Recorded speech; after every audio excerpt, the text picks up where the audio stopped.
สบายดีทุกคนยินดีต้อนรับทุกคนเข้าสู่ช่องของกิ๊กสอนน้องสารวันนี้จิ๊กจะพาทุกคนไปวัดมีทุกคนเนาะเพราะว่าเพิ่นจะฮอดมืออันยังเกาะมือที่ยันออกพรรษาแล้วเพิ่นเตรียมที่จะเฮ็ดงานบุญลอยกระทงเนาะทุกคนเนาะแล้วเพิ่นก็พากันไปเฮ็ดเรียกวัดเรียกว่าไปเฮ็ดอันนั้นอันนี้ช่วยเหลือทุกคนแล้วจะพาทุกคนเข้าไปเบิ่งเนาะเพิ่นกำลังเฮ็ดหยังแน่ตอนนี้ก็คือบรรยากาศฮ้อนลาลมก็เสียเลยตัวนี้ฮ้อนแหงตอนนี้นะไอ้จะพาทุกคนไปเบิ่งเนาะไปเบิ่งบรรยากาศอีกครั้งในวัดกันว่าเฮ็ดหยังแน่แล้วเพิ่นก็สิมีการเล่นกีฬาเดี๋ยวสักอย่างนึงเลยทุกคนอยู่ในบ้านของน้องกุ๊กกิ๊กเนาะปีนี้เพิ่นสิเฮ็ดแนวใดก็บ่ฮู้ไปเบิ่งนำกันหรือว่าเพื่อที่เฮ็ดง่ายสิแบบนี้หรือว่าได้กับบุคคลทุกคนเนาะถ้าทุกคนไปเบิ่งกันเด้อไปกันทุกคนเบิ่งตัวแบตัวนี้แม่มันละว่า1.4ทุกคนขี่รถไกลขี่ฮอดวัดละเห็นว่าไงมันกินอันนั้นกินไม้แบบโคตรขนาดเลยไหมลงละตัวแบคือต้นไม้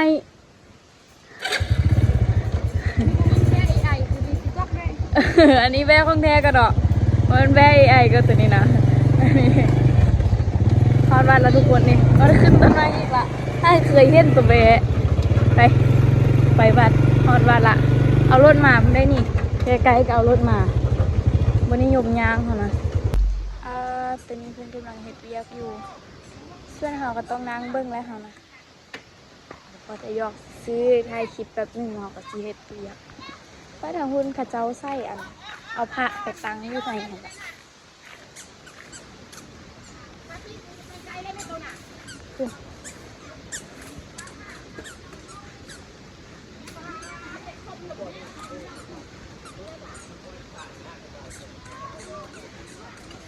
ทางป้าออก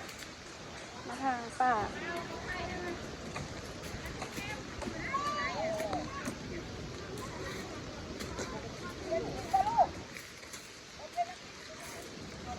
อีเช็คหนูเบิ้งจะเดินขี้ทางมันพูดเด้อ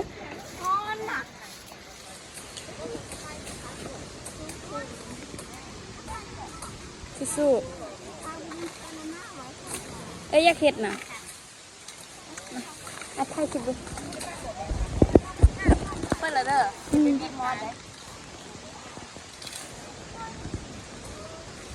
เอาเพิ่นเอาเดี๋ยวเอาไปอันนี้ดาวอ่อนกว่าเอาแต่ยาเดี๋ยวกิ๊กเนี้ยฝรั่ง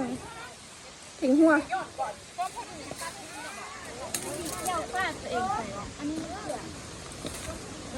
อย่าตัดไม้เยอะเด้อจังไรขี้อันจังไรอันพาขอสีหันค่ะนะ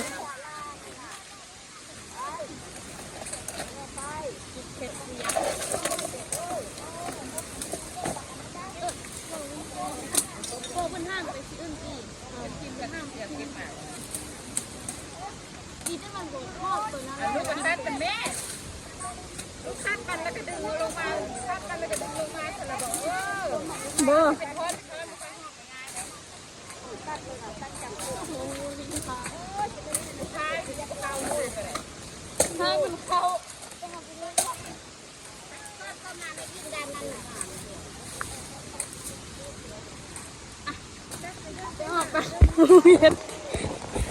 ไปหอบกัน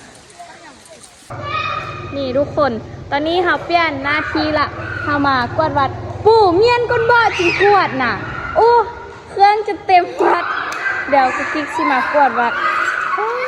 เล็กน้อยขี้ดื้อแถววะคนมาวัดไล่เลยนี่เกี่ยเมียนวัดเพราะว่าเพิ่นสีเฮ็ดงานอยู่นี่เนาะเดี๋ยวเราเกี่ยเมียนก่อน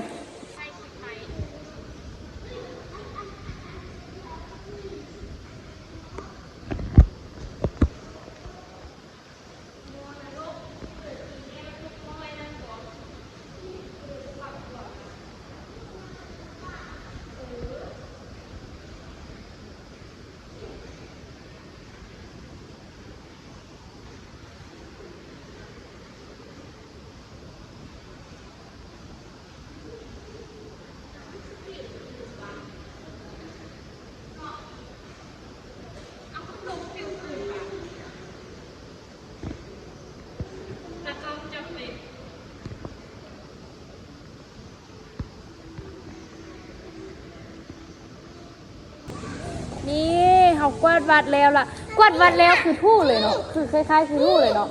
ใส่ปลิ้งเลยถ้าทำความสะอาดอย่างตัวทางเทิงนั่นเราขึ้นไปบ่ได้เนาะ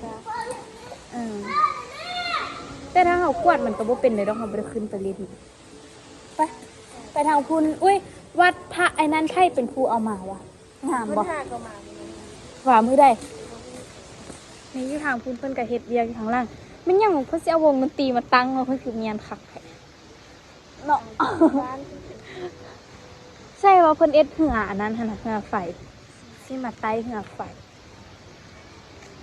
นี่ตัวไปจูดโคมไฟคุณว่ะยังไม่ได้ไปเอาโคมไฟตัวนี้เลยนะว่าสิท่าเบิ้งอยู่ทางกองไปสิจูดขึ้นไปอยู่บ้านกองไม่ค่อยมีเพื่อจูดเนาะแต่มีแต่อยู่เทิงผูเนาะ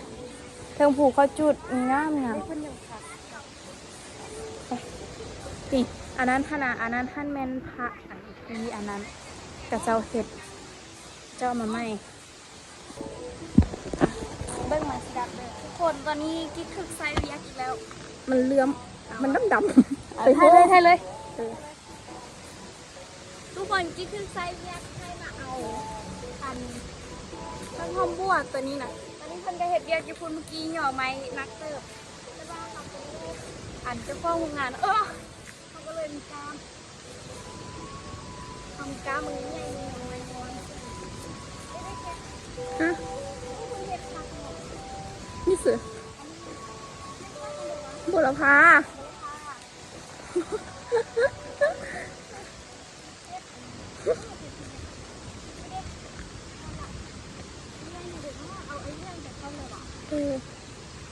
เลือก็นอนเว้ยดีได้ใส่เสื้อขึ้นยาวมาไว้สิบอกเสื้อมาแล้วกันพอดีเป็นดำตะเป็ดอีกแล้วโอ้มีเขามาเบียกช่วยเบียกบัตรนนนี่เนาะแต่ว่าเขาซื้อออกไปช่วยเบียกบัตรอยู่ก่อนบัตรโตก่อนบัตรเพิ่งเตรียมงานแบบนี้ไงได้ผล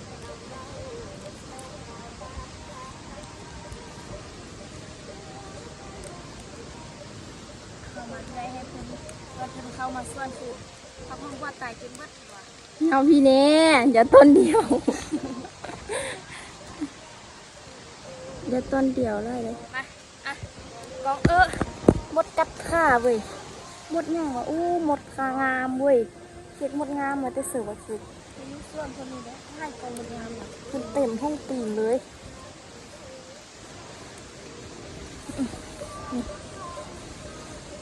นี่เขาเห็ดเบียงเค้กคือทางล่างตัวงามเค้กนี่ทุกคนตอนนี้กิ๊กไปเฮ็ดเบียกวัดมาแล้วเป็นที่เงียบห้อยเนาะกิ๊กไปเฮ็ดเบียกวัดที่2 วัดทุกคนไปเฮ็ดอยู่วัดบ้านไปเก็บขี้ดินขี้หญ้าเพราะว่ามือออกพรรษาเพิ่นจะพากันแห่พระไม่เข้าไปในวัดเนาะทุกคนเนาะ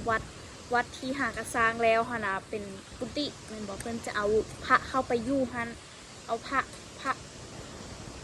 หุบปั้นนะทุกคนเพิ่นจะเอาแห่พระเนาะพระใหญ่จะเอาเข้าไปเนาะทุกคนเนาะแล้วก็ทำความสะอาดอ้อมวัดเพราะว่าเดี๋ยวมันสิยางแห่ยากเนาะทุกคนเนาะเพิ่นจะแห่ในมือวันออกพรรษามื้อหือเนาะทุกคนเนาะเตรียมท่าเบิ่งเลยเด้อว่าสิเป็นจังเด้อเดี๋ยวสิถ่ายคลิปให้ทุกคนเบิ่งแห่พระเข้ากุฏิเนาะทุกคนเนาะหลังจากที่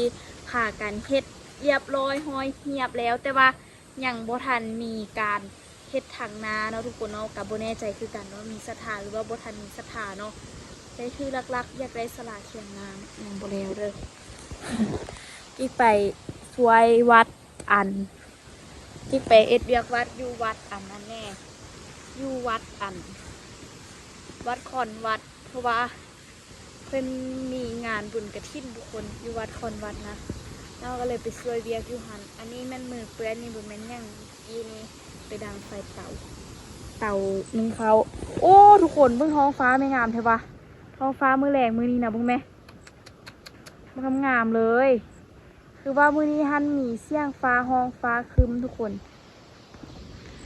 มือนี้ฮันมีเสียงฟ้าห้องฟ้าคึมบอกว่ามันสิตกลงมาอีกบ่อนี่ทุกคนยูหันคิดซี่ทางหน้ามีต้นมักซีดาเด็กน้อยกินตลอด กระเจ้าก้องงาจะสีหักบนละเดงนี่นี่ก็คือบ้านกุ๊กกิ๊กตอนงามแหลงตอนประมาณ5 โมงครึ่งหรือว่า6 โมงนี่แหละทุกคน6 โมงแรงที่เป็นบรรยากาศงามประมาณนี้เพราะว่ามื้อนี้ฮั่นเป็นมื้อวันอาทิตย์กิ๊กบ่ได้ไปเรียนเพิ่มเนาะทุกคนเนาะก็เลยบ่ได้เฮ็ดเวียกทุกคนก็เลยบ่ได้ไปเรียนก็เลยมาถ่ายคลิปยามค่ำให้ทุกคนเบิ่งต้นงามๆอยู่นี่มีแม่นต้นนั่นดอกจำปาเด้อดอกจำปา1,000 ปีของแม่จำปีปลูกเองแม่เป็นคนมาปลูกทำไมไปใส่มาอินมาคุณอันนี้เป็นบรรยากาศยามแรงตอนแรงมาสิมีเด็กน้อยมาเล่นลิ้นนำกลางบ้านนี่เลยทุกคนเพราะว่าบ้านกุ๊กกิ๊กฮันจะบ่มักมีรถมีเฉพาะรถไถบ้านเนาะแต่ก็ว่าบ่มีไล่ปันได้ทุกคนอันนี้แม่นตัวมาอยู่เฮือนบักอัพกับบ่ได้เม่นนะเนาะเม่นยังอยู่นำเฮือนนั่นเม่นอัพออกไปมึงเม่นไปอาบน้ำไปอาบน้ำสารไปรดน้ำสารแล้วขึ้นมาไปอันนี้แม่นดีโดมาอยู่หันกิ๊กยังซ่องโตเนื่องจากว่ามัน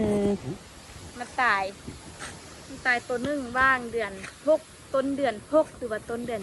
7วันที่1เลยวันที่1ที่มากิ๊กเสียชีวิตวันที่1ประมาณต้นเดือนนี่หรือว่าท้ายเดือนต้นเดือน6หรือว่าเดือน7นี่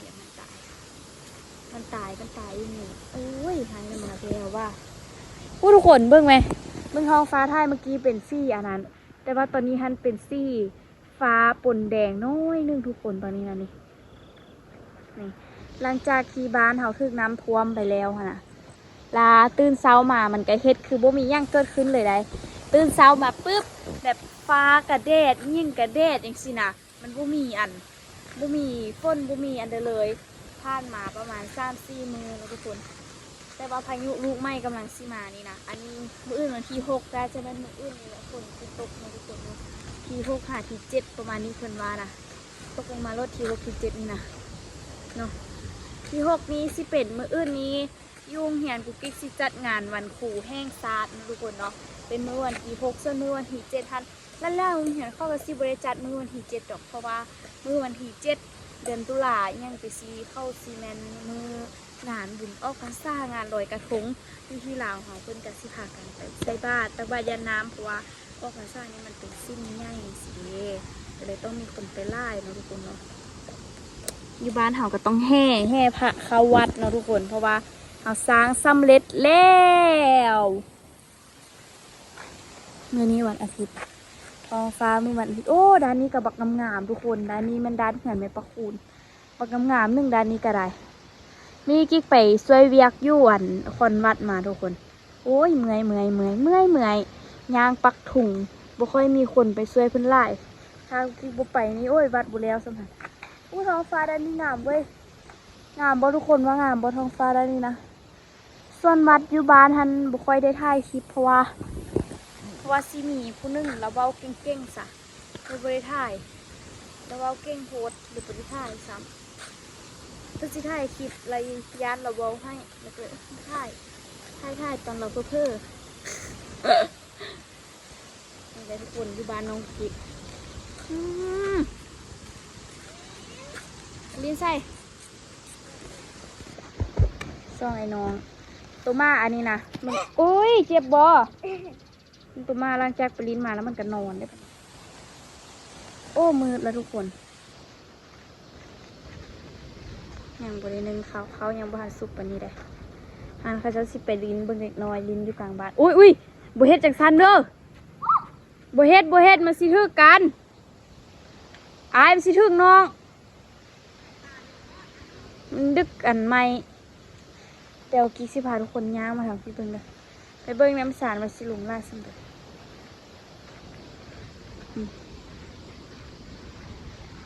ไปย่างไปเบิ่งน้ำสารกันทุกคนฟ้ากับห้องคึมเมื่อแรงนี่คือสิบรอดเมื่อแรงตกน้อยนอนเมื่อแรงนี่ทับประกันเลยว่าเมื่อแรงต้องตกเพราะว่าฟ้าห้องแล้วมือสวยนี่กับห้อนแน่นอนว่าทั้งมัดถุงทั้งเหือดแตกเลยมือสวยห้อนไม่เอามือกระโตเลยตอนนี้คิ้วไปกระโตเลยไปมัดทอกมัดถุงยางมัดจุดออมวัดหนึ่งทุกคน อ้อมีมากหุ้งสุกเซฟเซฟเซฟมาหุ้งอยู่ห่างโอเคโอ้ไปบ่ได้แล้วทุกคนน้ำสารเนื่องจากเพิ่นมีการเปิดเพลงนะดีทุกคนตอนนี้ก็ฮอตตอนค่ำละตอนนี้อยู่โครงงานดินบอกช่วงนี้มีบอกสต็อกไว้หลายๆเด้อทุกคนเด้อใครสนใจก็สามารถติดต่อมาได้อันนี้บอกซ่องก่อนอันนี้โอ้บอกขานบอกเนี่ยทำทั่วไล่เพิ่นตีไว้ไล่หัวนี้นะเนื่องจากมีลูกค้าสั่งแน่บอกสต็อกไว้ไล่หัวนี้นะเพื่อนบอกไล่ทุกคนหัวนี้ไปทุกคนในคลิปนี้คลิปไปก่อนนะทุกคนเด้อเจอกันในคลิปวิดีโอหน้าเดี๋ยวมึงก็มาถ่ายจะมาถ่ายคลิปให้ทุกคนเบิ้งเหมือนคลิปพระเจ้าแห่อันเป็นห้อยยังเกาะแห่พระใหญ่นะทุกคนนะคะวัดเนาะกับบุญใหญ่เป็นไรเด็กทุกคนคือที่กูที่ถ่ายไปแต่ว่าทุกคนถึงสิบเห็นกันได้แต่ว่าบัดมือออกพรรษาจริงๆนะให้ทุกคนเบิ้งได้ใครจะเป็นกันเดี๋ยวมือนี้คลิปไปก่อนทุกคนเจอกันในคลิปวิดีโอหน้าเด้อบ๊ายบาย